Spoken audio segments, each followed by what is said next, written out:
कि इजराइल पे जहां तहां से जो भी हमले हो रहे हैं, चाहे सीरिया से हो, चाहे लेबनान से हो, चाहे पैलेस्टीन से हो, चाहे यमन से हो, उन सब में कहीं ना कहीं ईरान का बड़ा रोल है। तो बड़ा सवाल यह है कि ईरान अल्टीमेटली ऐसा चाहता क्यों है, इजराइल के साथ ईरान की ऐसी क्या लड़ाई है। तो अब उसको हमने 4 चरणों में आपके साथ डिस्कस करना है।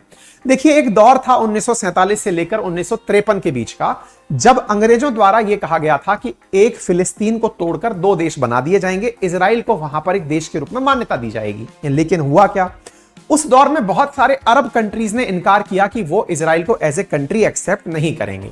उनमें से ईरान भी एक था। लेकिन जब तुर्की ने इजराइल को एज ए कंट्री स्वीकार किया, तो उसके तुरंत बाद ईरान ने भी इजराइल को एक देश के रूप में स्वीकार कर लिया।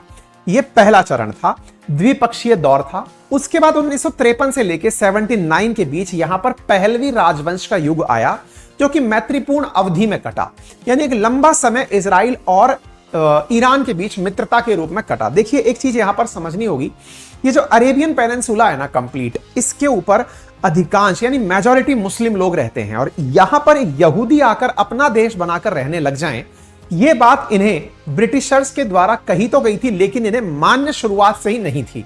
ऐसी स्थिति में यहूदी आकर रहने भी लग गए, और अमेरिका के द्वारा ईरान में एक ऐसे व्यक्ति को राजगद्दी दिलवा दी गई जो कि पहलवी राजवंश का राजा था, जो कि अमेरिका समर्थक था, या कहिए तो पश्चिमी समर्थक था, वेस्टर्न फेवर करने वाला व्यक्ति था।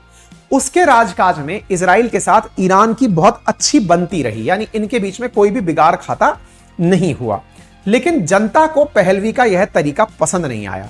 जनता ने तख्ता पलट कर दिया, और तख्ता पलट करके 1979 में जब यहां पर तख्ता पलट हुआ, तो यहां पर फिर ईरानी क्रांति हुई, और क्रांति होकर के इजराइल के खिलाफ, क्योंकि ये फिलिस्तीन को ही सब कुछ मानते आए थे। एक दौर तो ऐसा था कि इजराइल का ईरान के अंदर बाकायदा दूतावास हुआ करता था, दूतावास में कर्मचारी होते थे, लोग ईरान से इजराइल आया जाया करते थे। एक अच्छा दौर इन्होंने एंजॉय किया। लेकिन उसके बाद में यहां की जनता को जब यह चीज पसंद नहीं आई, तो सत्ता परिवर्तन हुआ, और सत्ता परिवर्तन पर जो लोग गद्दी में आकर बैठे, वो ईरानी क्रांति का परिणाम था। और उस क्रांति के बाद में यह हुआ कि यहां पर सत्ता के बदलने के बाद में फिलिस्तीन समर्थक ही सरकारें बनी, उसका इजराइल के साथ कोई भी संबंध नहीं बना। धीरे धीरे जब सत्ताएं बिल्कुल बदल गई, तो खाड़ी युद्ध के दौर के बाद तो पूरी तरह से शत्रुता की ही अवधि शुरू हो गई। मतलब यह समझिए कि तब से लेकर, यानी 1990 से लेकर के अब तक ईरान और इजराइल के बीच के संबंध लगातार बिगड़ते ही जा रहे हैं। तो अगर एक लाइन में कहा जाए, तो शुरुआत से ही ये एक दूसरे के दुश्मन हैं। ये तो अमेरिका की चालसाजी थी कि उसने ईरान के अंदर सरकारें उस आदमी की बिठाई जो कि इजराइल समर्थक थे। अदरवाइज तो यहां पर पहले से ही इजराइल की खिलाफत रहा करती थी। लेकिन अब जब ईरान के अंदर सत्ता बदल रही हो, और बदली हुई सत्ता इजराइल के खिलाफ हो, तो इजराइल तो इस बारे में बदला लेगा। तो इजराइल ने भी ईरान के ऊपर कई ऐसे प्रॉक्सी हमले करवाए, कुछ ऐसी रणनीति चली जिसके तरह से ईरान की अनस्टेबिलिटी हुई।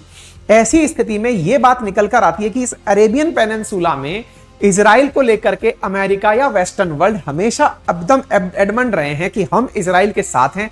वहीं अरब वर्ल्ड के सभी देश दबी जुबान फिलिस्तीन के साथ ही खड़े होते हैं। एक दौर था जिस समय इजराइल के प्रधानमंत्री बड़े ही सख्त लहजे में ईरान को हमेशा हड़काया करते थे।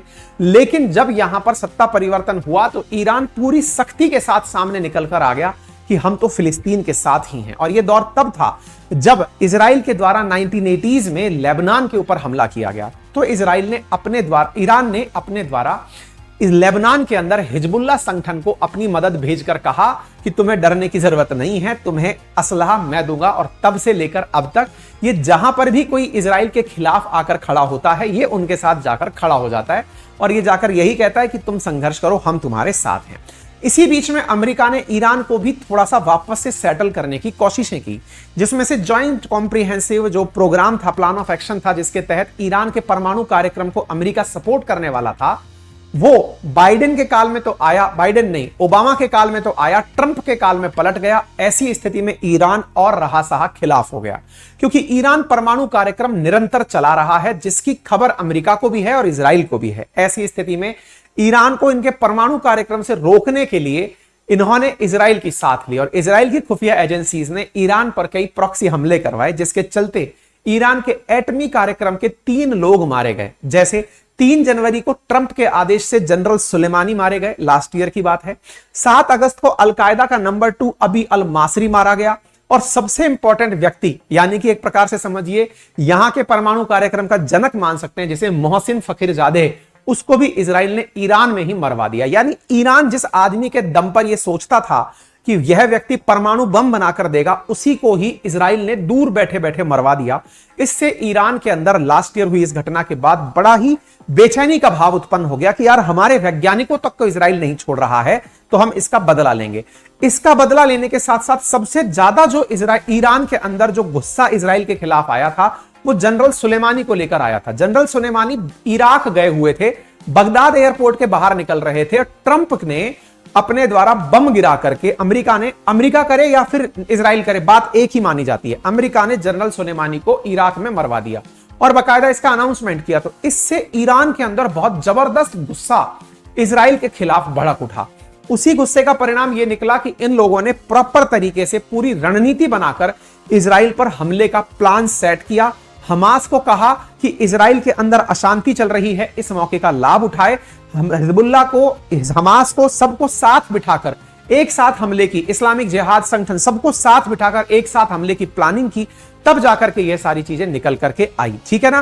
तो कुल मिलाकर बात यह है कि ईरान ने अपने यहां से बहुत से लोग ऐसे खोए जिनका बदला लेने के लिए वो इजराइल पर हमला कर रहा है। ईरान और इजराइल की लड़ाई इजराइल के अस्तित्व के साथ ही शुरू हुई है। इसका मतलब यह हुआ कि जब तक ये दो देश सरवाइव करेंगे, इनके रिश्ते कभी खत्म, मतलब कभी सही नहीं होंगे। ठीक है।